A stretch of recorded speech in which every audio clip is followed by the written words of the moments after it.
shows former President Trump getting off of his plane in New Jersey just hours after an assassination attempt killed one person. Straight to Jersey. The chaos in Pennsylvania sent shockwaves across Gotta the keep nation. moving, Former President Trump left bloody after a shooter opened fire at that campaign rally in Butler, Pennsylvania. Good evening. I'm Michelle Esteban. And I'm Preston Phillips. Here's what we know right now. Just moments ago, law Shannon, enforcement identified Preston, the Michelle. gunman as 20-year-old Thomas Matthew Crooks of Bethel Park, Pennsylvania. According to the Associated Press, he fired from a rooftop less than 164 yards away, about a football field and a half away from where President Trump was standing. He was then shot and killed by Secret Service. Crazy. One person attending the rally was shot and killed. 2 others were critically hurt. No motive has been identified yet. And I think that No motive. It's gonna be kind of hard to find one now, buddy. You done took him out. Information on that shooter, that would be very helpful as well to help us assess motive. And again, as I mentioned earlier, we are absolutely not taking for granted that this was a lone wolf attack.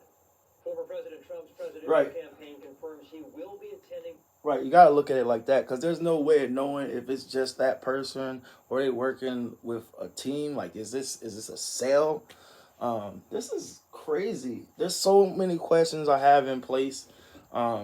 Just being one, how was anybody able to get that close with a rifle at an event of such magnitude? There's a lot of different things that go into question. It's not like it was just a presidential rally for somebody who hasn't already taken office. Even though we say former President Trump, he still has Secret Service with him at all times. And for an event like this, they definitely had a wall of protection. You had to get checked in. There's a checkout area. You had to get cleared. If you leave the checkout area to go to the restroom or something like that, you got to go through another check. So there's no way. There should be no way that this happened. So this is totally crazy. There should be no way this happened. But you see it did. Let's see what's going on. The RNC convention in Milwaukee, that starts on Monday. Tonight we have team coverage for you on this assassination attempt. Our crews are standing by to tell us how our local leaders are reacting, what this means for public safety and the election going forward. So we want to start tonight with national correspondent Caleb Gaskins. He joins us from Capitol Hill with what we know about this developing situation. Donald Trump releasing a statement in the hours after the attack, saying he was shot by a bullet that pierced his upper ear. He also thanked the Secret Service for their action and gave condolences to the rally attendee who died. Trump's campaign confirmed the former president is fine and that he was checked out at a local medical facility. A political rally turned into a crime scene. This is a big crowd. This is a big, beautiful crowd. As the former president spoke to his supporters in Butler, Pennsylvania Saturday, gunshots ripped through the air. Donald Trump seen reaching for his ear before dropping to the ground. Secret Service immediately rushing the scene to surround him. Screams heard in the crowd. You heard was get down. There go the ARs. After a few tense moments, the former president on his feet, blood spattered across his cheek and ear. Trump. Now, I don't know. Maybe it's just me, but a lot of people's mind been everywhere. But I just can't. It's crazy this happened, but the first thing he does is throw the Black Power fist. I thought that was, I thought that was insane. But I was like, yo, you know, at this point, he's like, fight, and people definitely been fighting. As I digress. Giving a fist bump as Secret Service whisked him away to the hospital. The Associated Press reporting the shooter is dead, along with one rally attendee. President Biden spoke to Trump following the shooting and earlier condemned the violence. There's no place in America for this kind of violence. It's sick. Fact. It's sick. Republican House Majority. I gotta say that too, because it's crazy. You got a lot of people out here who've been talking about, oh, can't believe he didn't get hit, or all, like, that's wild. That's wild. I don't think anybody with a good conscience or any type of moral or ethical code would ever hope bad for somebody, and that's an issue. Glad to see the former president is still alive and kicking, and that they took this guy down. Party leader Steve Scalise was shot in 2017 by a left-wing activist. On Saturday, Scalise writing, for weeks, Democrat leaders have been fueling ludicrous hysteria that Donald Trump winning re-election would be the end of democracy in America. Clearly, we've seen far-left lunatics act on violent rhetoric in the past. This incendiary rhetoric must stop. We spoke with a Trump supporter who was 6 rows from the stage. Just a sad day 6 for America. rows.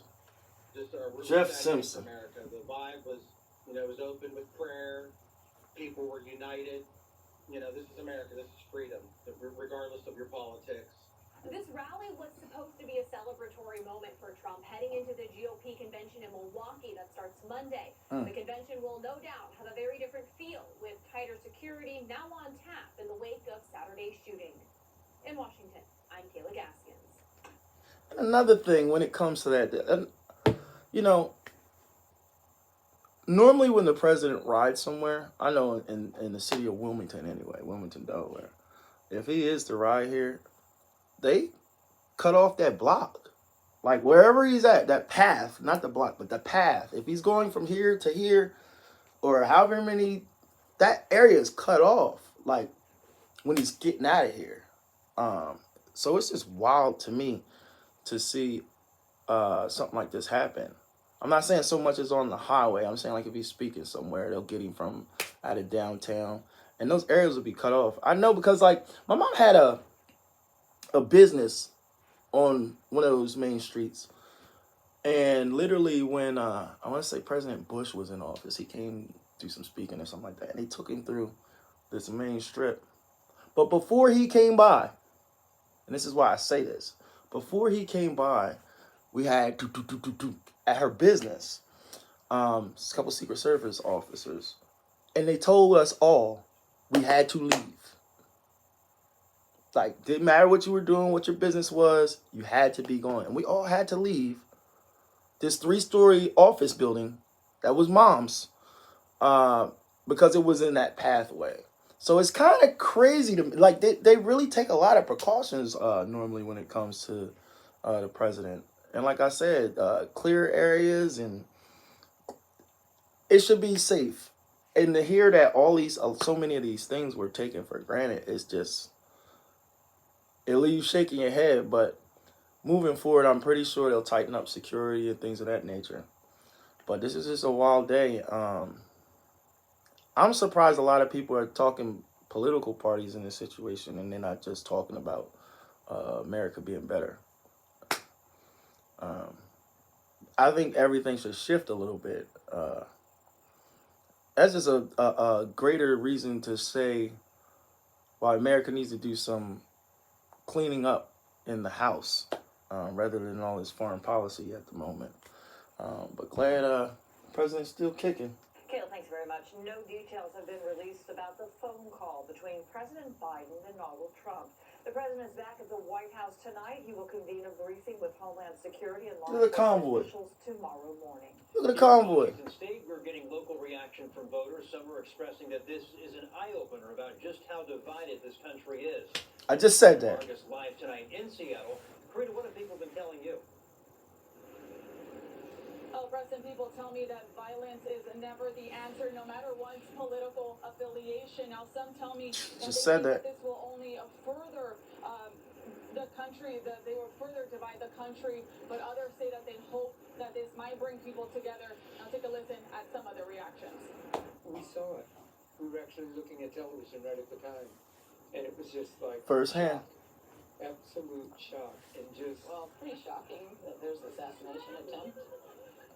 It sounds like something out Presidential candidate. of a book or a movie. This day and age, something like that would happen.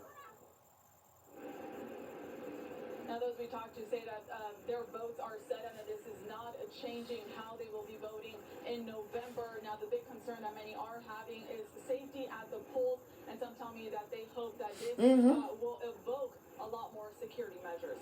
We're now reporting in Seattle. Exactly. Certainly underscoring the divisive rhetoric. Karina, thank you.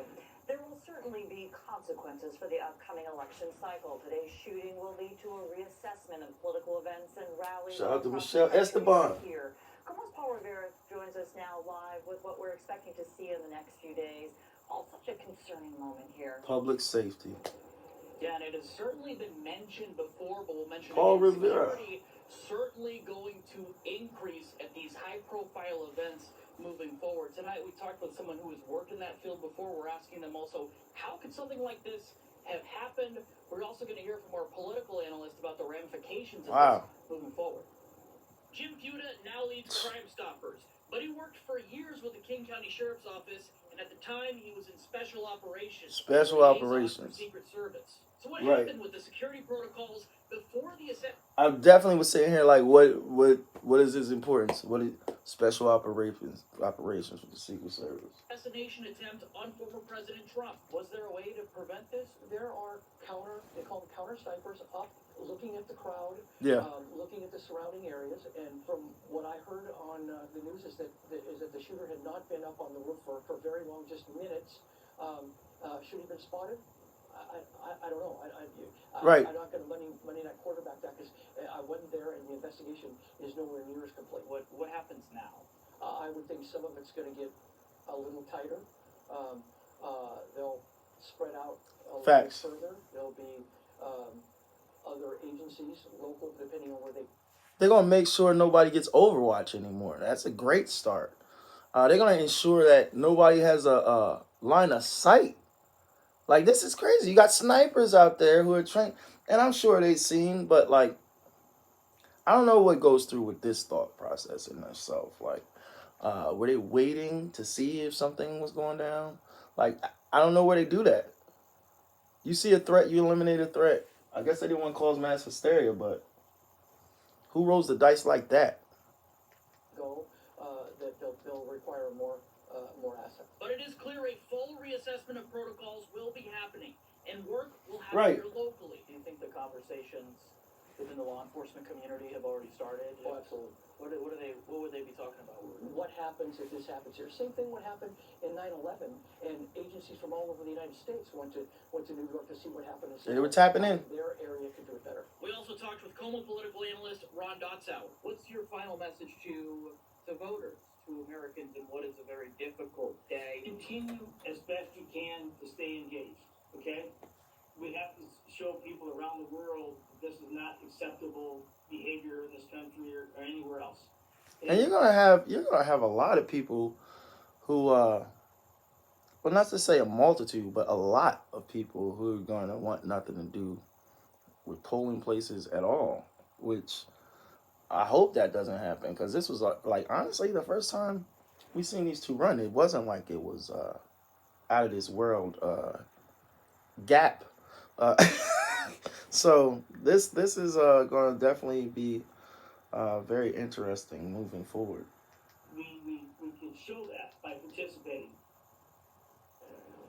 Our local and state law enforcement sent me statements. The King County Sheriff's Office told us today this is all under consideration. They say they'll respond to our local events as necessary. Wow. WSP told me they are maintaining their focus and their readiness. Right. Paul, thanks very much. New tonight, both Washington State Party chairs. You stay ready, you don't have to get ready. Two gubernatorial candidates are also reflecting on their safety at campaign events. Como senior reporter Chris Daniels joins us in studio. I just said that. Safety at campaign events. People are going to get nervous. They already are. With what they're saying tonight, Chris. Well, they all agree, the people that I talked to, that we need to dial down the rhetoric on a night like tonight. Yeah. In shock, Chris. I think it's more like dread. Washington GOP Chairman Jim Walsh in Milwaukee and preparing for the Republican National Convention pointed blame at the country's political tenor. I believe we need to move away from talking about personalities and saying someone is a bad person because we disagree with them politically. And we need to focus on the policies that elected officials advocate. I'm just sort of disappointed and sad that That's how it's supposed to be anyway. In our great country. Republican gubernatorial candidate Dave Reichert speaking via Zoom before a campaign event. My head is always on a swivel. My staff is always watching. He raised questions about the security at the Trump rally and said he had a close call during his time in Congress. I think that what we need to do is get back to respecting each other's opinion, being able to understand that we have the right to express those opinions, Right. and respect each other. Absolutely. I agree with that. You don't have to agree with what someone feels, but that's their opinion. Now, granted, they shouldn't be force-feeding it to you either, but if you guys can exchange and learn a little bit from each other, that makes everybody better, because the whole point is working towards making a situation better for everyone. To the talk much about sort of threats that I receive or my family receives. That's just sort of a personal choice. But you know, my kids are very aware, you know, of the situation, and that's a very unfortunate side of politics. Democrat Bob Ferguson is also running for governor. I know that on the campaign trail you talked about protecting Washington State from a potential Trump presidency. Do you think now about words and political rhetoric as we move forward? Well, I don't just think about them now after sort of a cowardly attack. During my time as Attorney General and Donald Trump was president, you know, we settled our disagreements in a courtroom, which I think is the right way to do it. It was legal briefs. Walsh said plans were canceled tonight in Milwaukee, but that everything is still a go for the start of the RNC on Monday. Washington State Democratic Party Republican Chair National Shasti Conrad tweeted that the state Democrats, quote, condemn political violence in the strongest of terms. Violence has no place in our democracy. Back to you. Agreed. Thank you for tuning in. Lamar Wilson here with Ghetto Action News Network. Make sure you subscribe. Tell somebody about it. Bring them with you. All right. See you next time.